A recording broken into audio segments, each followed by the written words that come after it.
নমস্কার বন্ধুরা, mother simple কিচেনের তরফ থেকে আমি অন্তশ্রী আপনাদের সবাইকে স্বাগত।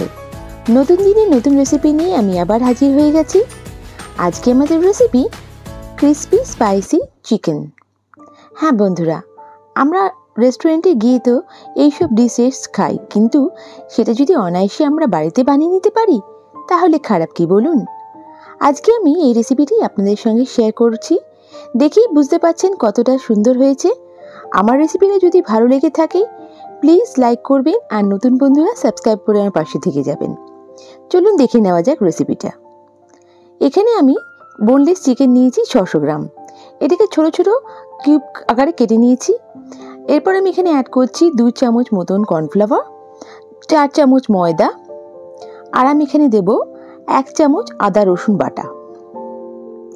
আর যেটা আমি অ্যাড করছি এখানে সেটা হচ্ছে চিলি পাউডার। আমি এখানে চিলি পাউডার দেবো 1 চামচ, আর আমি দিচ্ছি সয়া সস 1 চামচ। দেখেই বুঝতে পারবেন আপনারা যে কত সহজভাবে সুন্দর রেস্টুরেন্টের রেসিপি আমরা বাড়িতেই বানিয়ে নিতে পারি। এর জন্য আমাদের দোকানে বা রেস্টুরেন্টে যাওয়ার দরকার নেই, কোনো অর্ডার দেওয়ার দরকার নেই, অনলাইনে নিজেরাই বানিয়ে নিতে পারি খুবই সহজে। একটু শুধু সময় লাগবে আর খুবই তাড়াতাড়ি এটা কিন্তু ঝটপট হয়ে যাবে। দেখুন এখানে আমি 1 টিস্পুন মতন সয়া সস দিচ্ছি, আর আমি এখানে অ্যাড করব কিন্তু চিলি পাউডারটা। চিলি পাউডারটা স্পাইসের জন্য অ্যাড করছি, আপনারা আপনাদের ঝাল অনুযায়ী বাড়াতে বা কমাতে পারেন। আমি এখানে 1 চামচ মতন দিচ্ছি। যদি বেশি স্পাইসি খেতে চান তাহলে একটু স্পাইসটা বাড়িয়ে নেবেন। দেখুন ভালো করে আমি এখানে মিক্স করে নিচ্ছি। প্রথমে শুকনোভাবেই মিক্স করতে হবে, পরে জলটা আমরা বুঝে একটু অ্যাড করব।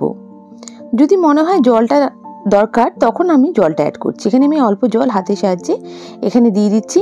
ভালো করে মিশিয়ে নিতে হবে। দেখুন চিকেনটাকে আমি ভালো করে কষলে কষলে মাখছি আর ভালো করে মিশিয়ে নিচ্ছি। এটা ম্যারিনেট করে আমাদের অন্তত 1 ঘন্টা রাখতে হবে, যাতে মশলাগুলো ভালো করে এই চিকেনের মধ্যে ঢুকে যায়। এটা রেফ্রিজারেটরে রেখে দিচ্ছি আমি 1 ঘন্টার জন্য। 1 ঘন্টা পর ফিরে আসছি। দেখুন বন্ধুরা, আমার ম্যারিনেশনটা কিন্তু একদম ভালোভাবে হয়ে গেছে। এবার কড়াইতে পরিমাণ মতন সাদা তেল আমি অ্যাড করছি। তারপর আমি আস্তে আস্তে চিকেনগুলোকে ফ্রাই করে নেব। দেখুন এখানে চিকেনগুলো আমি অ্যাড করে দিচ্ছি। প্রত্যেকটা চিকেন আমি ফ্রাই করব, আর এটাকে একটু হালকা লাল লাল করে ভেজে নিতে হবে। দুটো সাইডই ভালো করে ফ্রাই করে নিতে হবে। আর এটা খুবই ঝটপট হয়ে যাবে, যেহেতু চিকেনটা আমার বোনলেস আর একদম ছোটো ছোটো কিউবে কেটেছি আমি, একদম পপকর্নের মতন করে। এটাকে আমি তাই জন্য দেখুন খুব তাড়াতাড়িভাবে এটা হয়ে যাবে।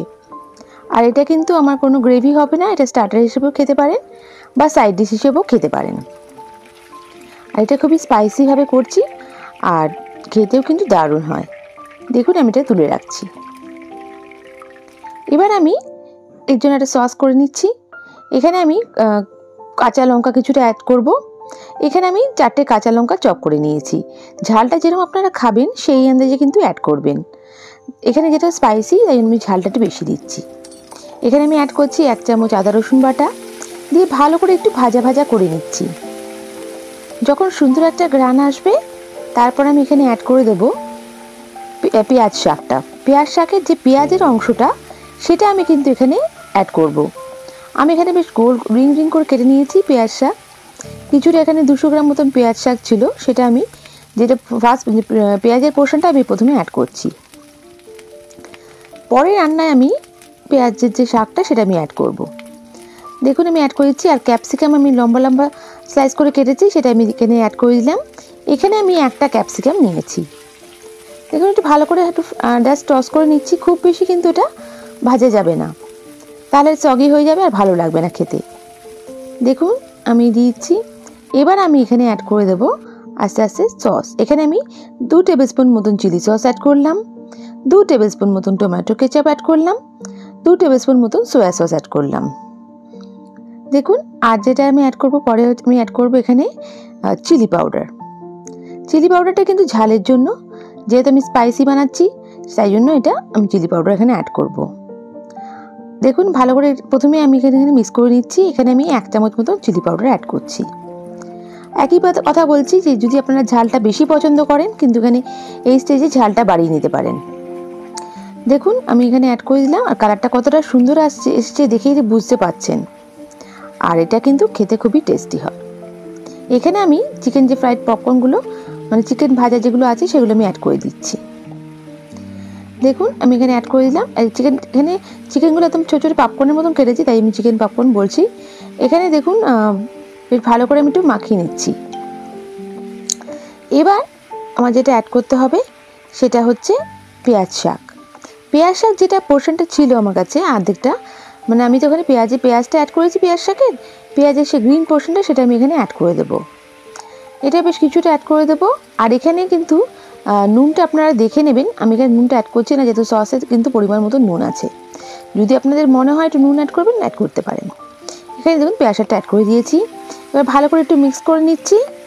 নিয়ে আমি এখানে কিন্তু একটা জিনিস অ্যাড করছি, সেটা হচ্ছে তিল। এখানে আমি সাদা তিল অ্যাড করব।